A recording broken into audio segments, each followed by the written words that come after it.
So, what is your background? What made you special? What made you able to write this book? Well, I've always been interested in computers. I first started running Linux in about 94 with a .99 version of Linux. And since then, I've been involved one way or another with computers, or with programming, or with open source. I went and I was a software developer, engineer for 5 years, and then I went to law school. And it seemed to me that I'd always been interested in open source. I'd been using it, I'd been watching it, I'd been interested in it for a long time. And here it was becoming more and more important, but people didn't really understand how it worked.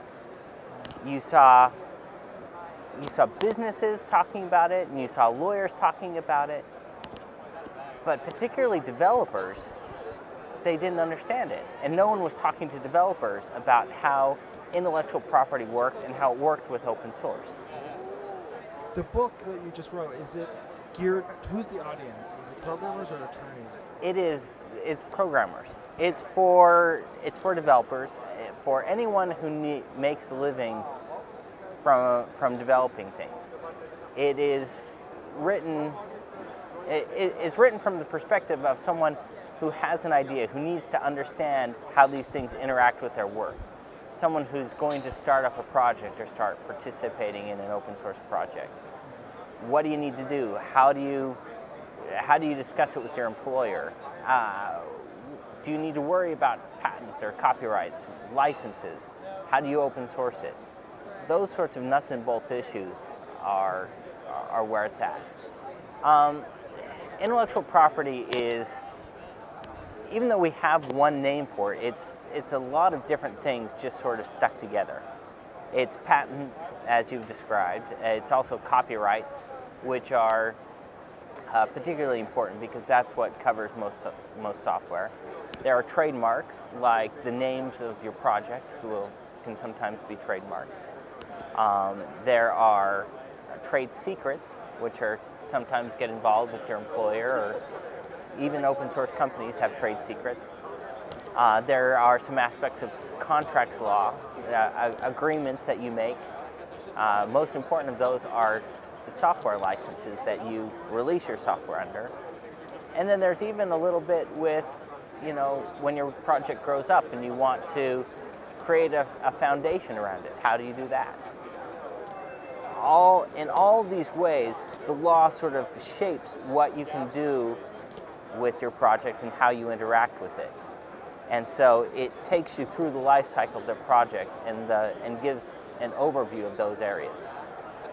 Patents are a way of protecting not just a particular piece of code, but the ideas behind that code, any way that you happen to do it.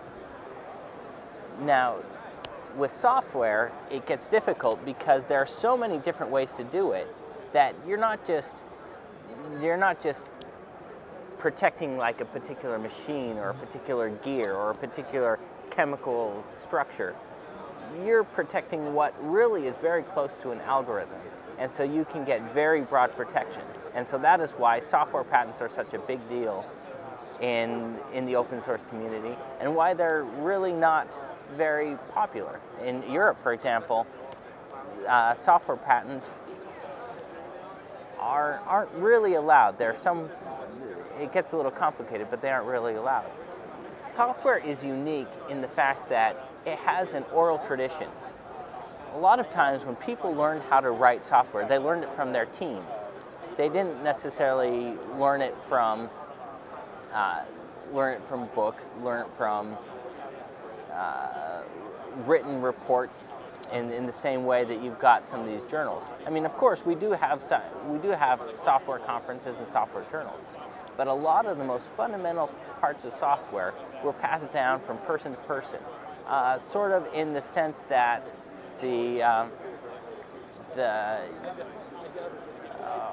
Eric Raymond's the jargon file. The jargon file is some of that oral history that's finally being put down as a result of the internet. Now, all that stuff all of that oral history is valuable and it existed before it, and so those things shouldn't be eligible to be patented. But because it was oral history and not written down, it was invisible. And so there's a lot of people who say, look, I was doing this back in the 80s, but it's very difficult to prove that. In theory, every patent that comes through is absolutely novel. Nothing like it has existed. The problem is that sometimes the examiners aren't always as familiar with the technology as they should be. And there are different ways that you can phrase things or add on things.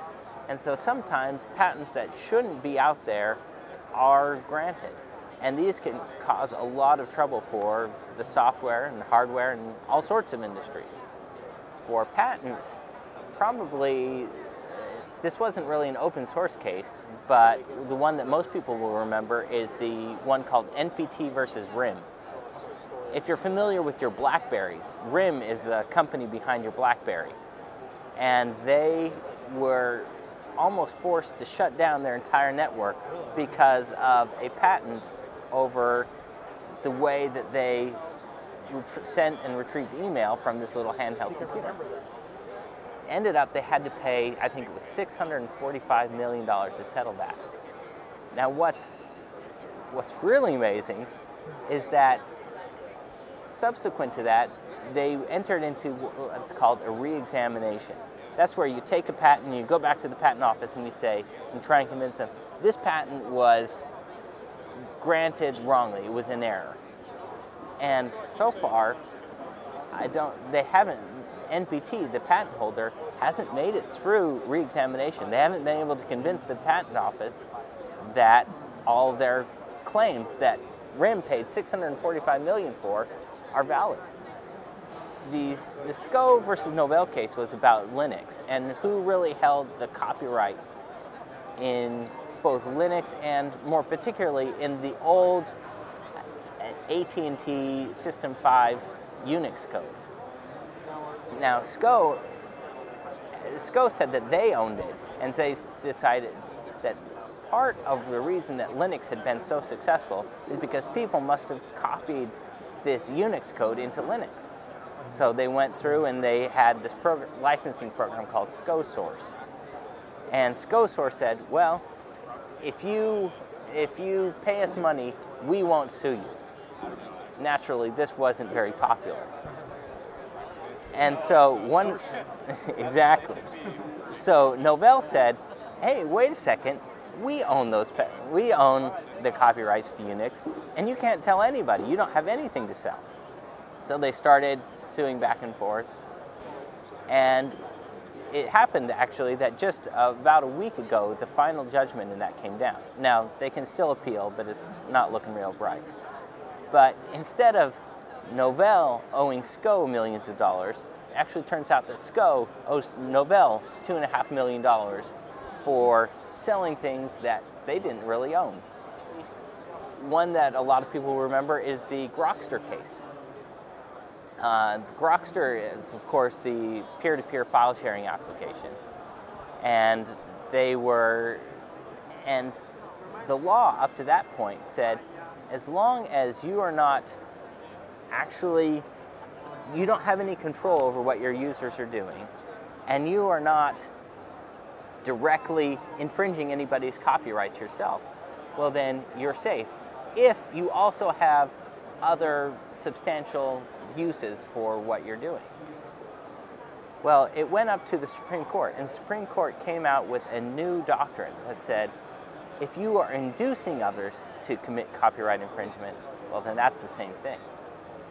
And when they looked at Grokster's website where it said, look, you can download all these movies, you can download all these songs, and they were clearly profiting from the copyright infringement that was going on, in spite of the legitimate uses of this peer-to-peer software, they slapped them down. Interesting. So what sort of pointers or tips would you recommend to a developer that is starting out on an open source project? What sort of things should they start thinking about very soon in the process? Well, the very, very first thing is that if you are employed, talk to your employer before you commit any code. Oh, okay. A lot of times, that's the first thing that can get people in trouble.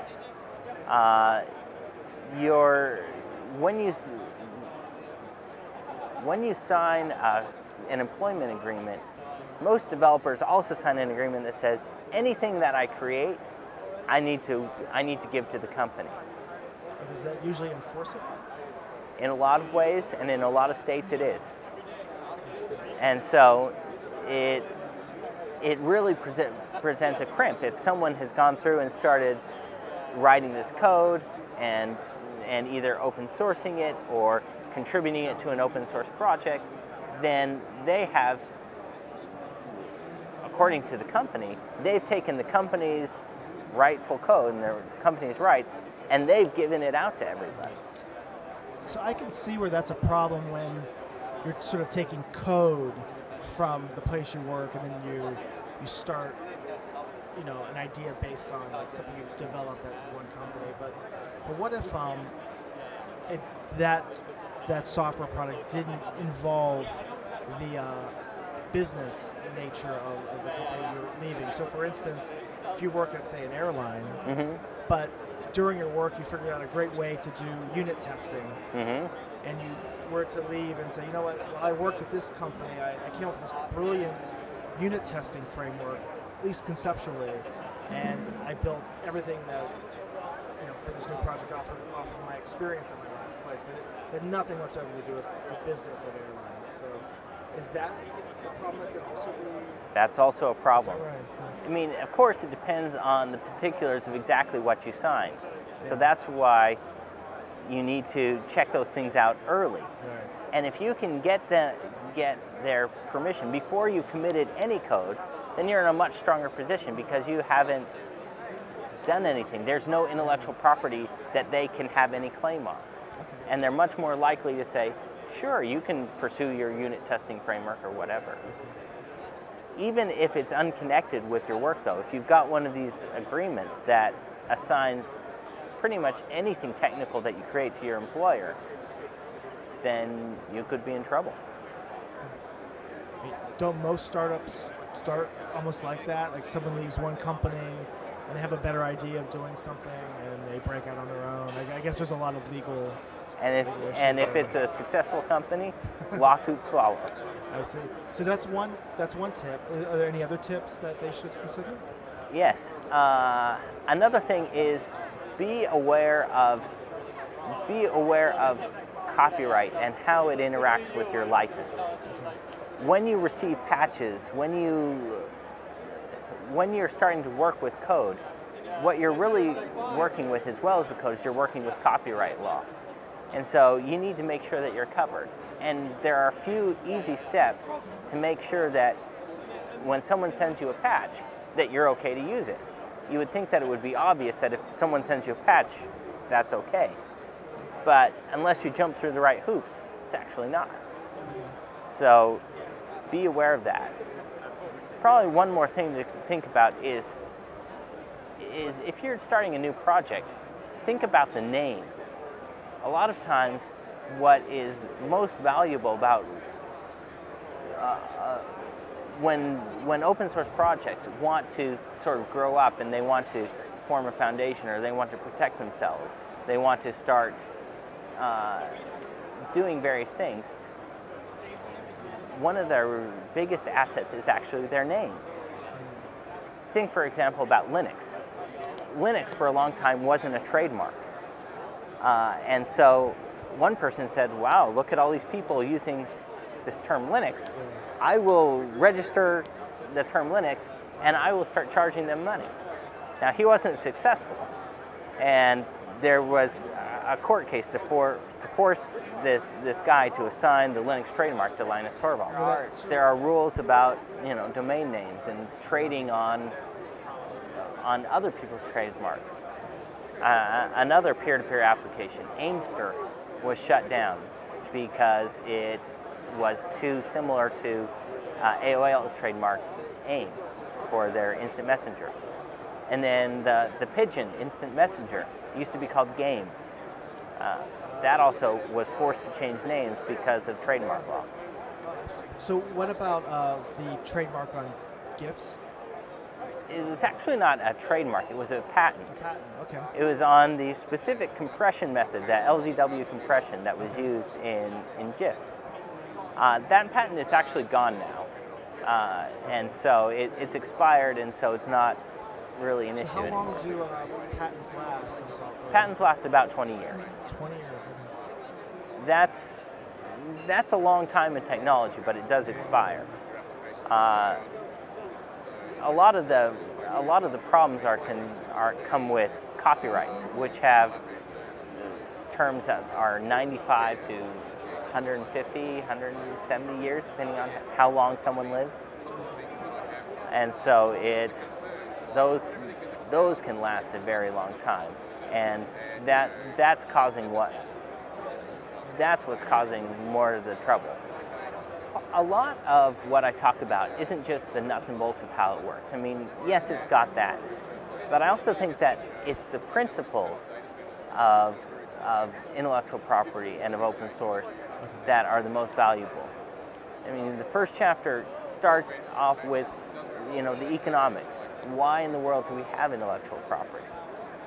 And then you see how the various types of intellectual property are really designed to address some of these economic issues that drove the creation of intellectual property law.